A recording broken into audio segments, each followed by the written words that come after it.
सब छाया में बैठे हो। इस छाया के लिए किसी ने लड़ाई लड़ी थी।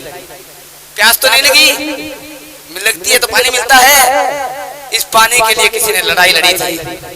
रोटी गरम गरम खा के आए हो, पेट भरा हुआ है, भूखे नहीं सोते, इसके लिए किसी ने लड़ाई लड़ी थी। सुबह सुबह बच्चा कहता है bye bye papa mummy bye bye, school जाता है। इस स्कूल के लिए किसी ने लड़ाई लड़ी थी।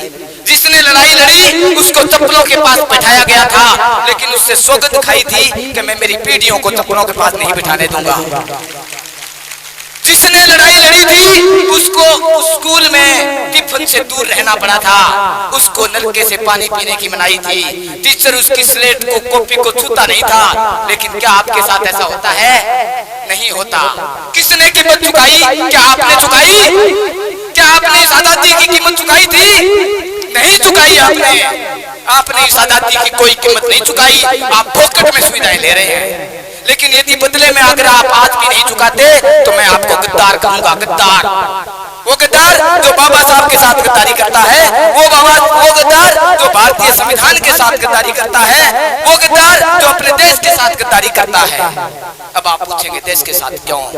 क्योंकि देश की 90% जनता वो है जिसने घड़े बनाए हैं, जिसने तपती दोपहरी में लोग आता है, जिसने कपड़े बुने हैं, जिसने खेतों में काम किया है, वो लोग जिसने गायें पाली हैं, भैंसें पाली हैं, दूध की नदियां बहाई हैं। अगर आपका पढ़ना, आपका लिखना उस आदमी के कारवां को आगे नहीं ले जाता तो मैं आपको बेकार औलादे कहूंगा बाबा साहब की। इसलिए सौगंध खाइए कि जब भी आप पानी पिए आप बताएं अपने बच्चे को कि ये पानी मुझे बाबा साहब के संघर्ष की बदौलत मिला। साथियों मैं झूठी नहीं कह रहा, जब गांधी जी दांडी यात्रा कर रहे थे नमक के लिए, तब बाबा साहब पहाड़ पे पानी के लिए लठ खा रहे थे। उन्होंने हाथ तुड़ाया था, आपने तुड़ाया था?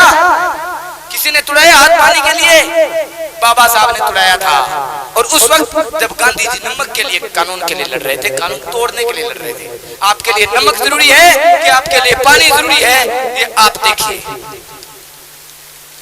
तो उसकी कीमत चुकाएगा कौन? वो संघर्ष कौन सा?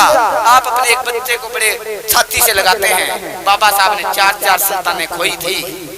जब बाबा साहब विदेश से आए थे, आते ही देखा कि मेरे 3 बच्चे नहीं हैं, सिर्फ एक बच्चा गंगाधर लिपटा। तो पूछा रमा मेरे 3 बच्चे कहाँ हैं? तो रमा रो दी। और उसके बावजूद भी देखिए उस आदमी का कलेजा कहता था। कैसा कलेजा था कि उसके बावजूद भी वो आदमी हिम्मत नहीं आ रहा